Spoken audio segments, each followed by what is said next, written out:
One of the greatest collections of art in the world can be found in this incredible building. Originally constructed in the late 12th and 13th centuries, the Louvre is a former palace of the French monarchs. In its basement, you can still see the remnants of the medieval fortress that once stood here. It was King Louis XIV who moved to Versailles and redesigned the Louvre to house his personal collection of art.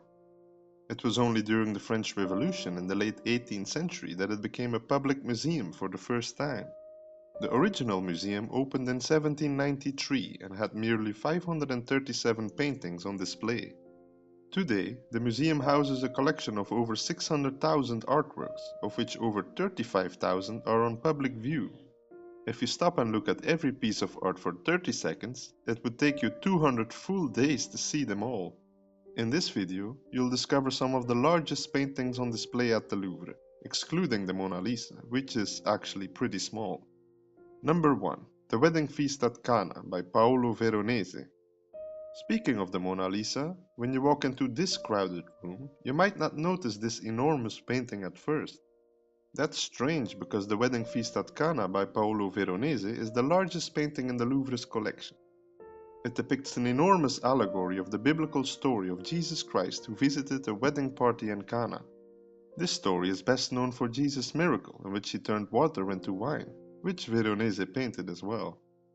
Not only does the painting feature Jesus Christ and several 16th century celebrities among the guests, but also the painter himself in the center. The scene takes place in an imaginary setting and is one of several enormous banquet scenes that Veronese completed in the 1500s. Number 2. The Raft of the Medusa by Théodore Géricault.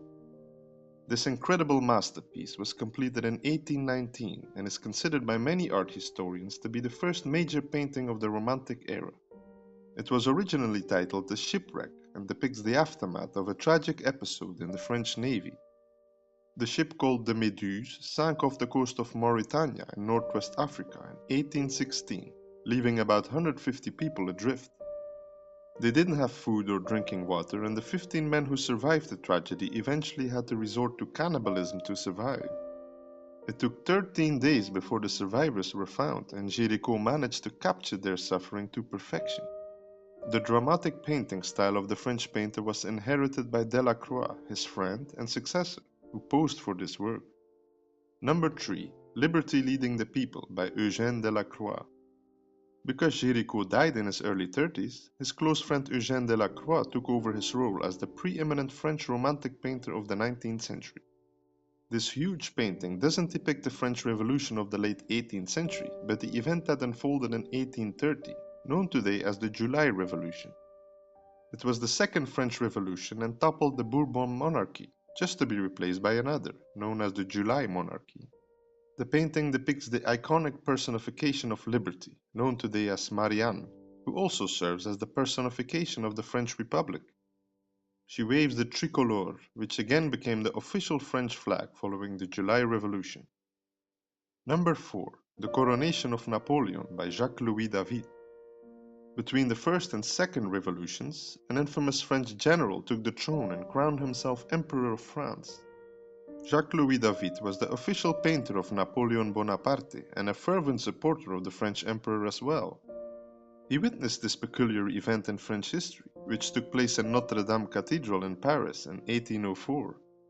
It took David over 2 years to complete this monumental work of art, which has dimensions of about 10 by 6 meters or 20 by 32 feet. David initially envisioned depicting Napoleon crowning himself, but probably thought it would be a bit too much. Instead, he painted him as he is crowning his wife, Empress Josephine, and also included Napoleon's mother, who didn't actually attend this event. Number 5. The Arrival of Marie de Medici at Marseille by Peter Paul Rubens. In the early 17th century, Peter Paul Rubens earned a commission to paint 24 monumental paintings for Marie de Medici, the Italian Queen of France. He had 2 years to complete them between 1622 and 1624, and the Flemish painter completed this incredible task right on time.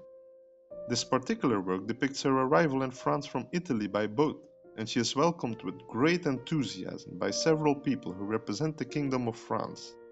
As in many of his other paintings, voluptuous naked women representing mythological figures accompany her, This cycle of 24 paintings celebrating Marie de Medici served as 17th century propaganda, so the French public would accept her as their queen. Number 6. The Intervention of the Sabine Women by Jacques-Louis David. Before Napoleon came to power, Jacques-Louis David was a fervent supporter of the revolutionaries who toppled King Louis XVI. When he ended up in prison during the chaotic years that followed the revolution of the early 1790s, he refound his love for his estranged wife Charlotte. As you can see, the neoclassical painter prominently depicted the strong woman in white as she tried to stop the fighting. Although we can see a castle that resembles the Bastille in Paris in the background, this painting actually depicts an ancient story. You can see the clash between Titus Statius, the leader of the Sabines, and Romulus, the founder of Rome. David envisioned his wife Charlotte as Hercilia, the daughter of Titus Statius and the wife of Romulus, standing between them. Number 7. The Death of the Virgin by Caravaggio. Michelangelo Merisi, better known as Caravaggio, was an Italian master of the Baroque era and one of the most peculiar figures in art history. He revolutionized art with his dramatic use of light and shadow, known today as tenebrism. As the title of this painting implies, it depicts the death of the Virgin Mary as she is surrounded by several of Jesus' followers. Commissioned to decorate a Carmelite church in Rome, it was rejected by the monks because it was rumored that Caravaggio used a prostitute as a model for Mary.